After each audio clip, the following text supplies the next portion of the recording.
beste vrienden.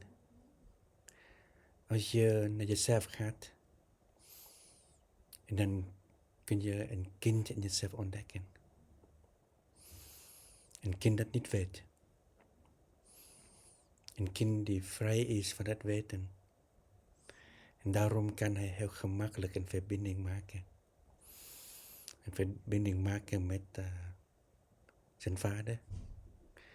Een verbinding maken met zijn moeder. En het kind glimlacht. Er is ook een kind in jou. Als je niet gehecht bent aan je weten, aan je bewustzijn, dan kun je het kind in jou aanraken. Dan ben je een kind. Dan kun je verbinding maken met je voorouders, met je nakomelingen, met de hele kosmos. Beste vrienden, je bent een kind. En je mag gelukkig zijn als een kind.